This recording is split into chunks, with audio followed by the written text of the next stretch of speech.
ஒடுக்கப்பட்ட பிற்படுத்தப்பட்ட மக்களோடு கைகோர்த்து நாங்கள் ஓடிக்கொண்டிருக்கிறோம்.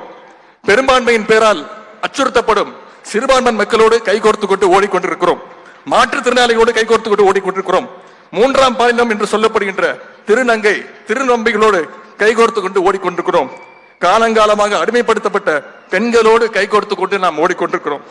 எல்லோரும் சேர்ந்துதான் அந்த வெற்றி கோட்டை தொட வேண்டும் என்று நாங்கள் இருக்கின்றோம். அதனால் திமுகவுடைய தேர்தல் வெற்றியை ஒவ்வொருவரும் தங்களுடைய தமிழ்நாட்டு மக்களுடைய வெற்றியாக மக்கள் கொண்டாடி கொண்டிருக்கிறார்கள். இதே போன்ற ஒரு வெற்றியை தான் திமுக இடம்பெற்றிருக்கக்கூடிய இந்தியா கூட்டணி தமிழ்நாட்டில் வருகின்ற நாடாளுமன்ற தேர்தலில் பெறப்போகின்றது. தமிழ்நாட்டில் மட்டுமல்ல, இந்தியா முழுவதும் இந்தியா கூட்டணி தான் மாபெரும் வெற்றி பெற இருக்கின்றது. பாசிஸ்டுகளுடைய காலம் முடிவுக்கு வர இருக்கின்றது. அந்த குறிக்கோளோடு நாம் அனைவரும் நம்முடைய முதலமைச்சருடைய வழிகாட்டின்படி தேர்தல் பணியாற்ற துவங்கி விடுவோம்.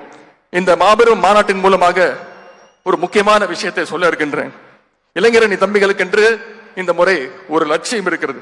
அது என்ன லட்சியம்னா, 2018 ஆண்டு ஆகஸ்ட் 28 அன்றைக்கு அண்ணா அறிவாலயமே மிகுந்த உணர்ச்சி வசப்பட்டு நின்றுச்சு. தலைவர் கலைஞருடைய மறைவுக்கு பிறகு நம்முடைய முதலமைச்சர் அவர்கள் அன்னைக்கு தான் கழக தலைவராக பொறுப்பேற்றாங்க. அப்பொழுது அவர் கூறிய ஒரு வார்த்தை, எனக்கு ஒரு கனவு இருக்கின்றது. சாதி பேதமற்ற சமூகம் அமைந்திட வேண்டும். ஆணுக்கு பெண் சமம். திருநங்கையர் மாற்றுத்திறனாளிகள் வாழ்வில் ஒளி வீச வேண்டும். பகுத்தறிவு வழியில் உலகை காண வேண்டும்.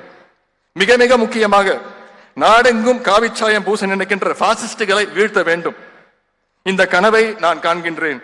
நான் மட்டுமல்ல, இயக்கத்தின் கோடான கோடி தொண்டர்களும் சேர்ந்து காண்கின்றோம் என்று நம்முடைய தலைவர் அவர்கள் அன்றைக்கு சொன்னாங்க. நான் சொல்றேன், எங்களுடைய இளைஞரணி தம்பிமார்கள் எங்களுக்கு அந்த லட்சியம், தலைவருடைய அந்த கனவை நினைவாக்கி தர வேண்டியதுதான் எங்களுடைய அடுத்த வேலை. இந்த லட்சியம் ஏதோ தனிப்பட்ட ஒரு உதயநிதி லட்சியம் அல்ல. இங்கு வந்திருக்கக்கூடிய லட்சக்கணக்கான இளைஞரணி தம்பிமார்களுடைய லட்சியம். இந்தியா முழுவதும் காவிச்சாயம் பூச நினைக்கின்ற பாசிஸ்டுகளை வீழ்த்துவதே அந்த லட்சியத்தின் முதல் படி. காவிச்சாயத்தை அழிச்சுவிட்டு சமூக நீதி வண்ணத்தை பூசி எல்லோரும் உறுதியேற்று உழைப்போம். அதற்கு அடித்தளமிடுகின்ற வகையில் இன்னைக்கு இந்த மாநில உரிமைகள் முழக்கம்னு இந்த மாநாடு நடந்துகிட்டு இருக்கு. எனவே தலைவர் அவர்களே, இந்த இளைஞரணி நீங்கள் இப்போ கழக தலைவர் ஆயிட்டாலும் இந்த இளைஞரணிக்கு எப்பவுமே நீங்க தான் தலைவர், செயலாளர். நான் பேருக்கு தான் செயலாளர். இந்த இளைஞரணிக்கு பர்மனண்டா எப்பவுமே நீங்க தான் செயலாளர். இது உங்களுடைய குழந்தை. இந்த அணிக்கு தாயும் நீங்க தான், தந்தையும் நீங்க தான், எல்லாமும் நீங்க தான். எனவே இந்த குழந்தைங்க இப்போ இந்த குழந்தைங்கலாம் கொஞ்சம் வளர்ந்துட்டாங்க. எனவே அந்த குழந்தைங்களுக்குலாம் நிறைய பொறுப்பு கொடுங்க, நிறைய வேலை கொடுங்க. வர இருக்கின்ற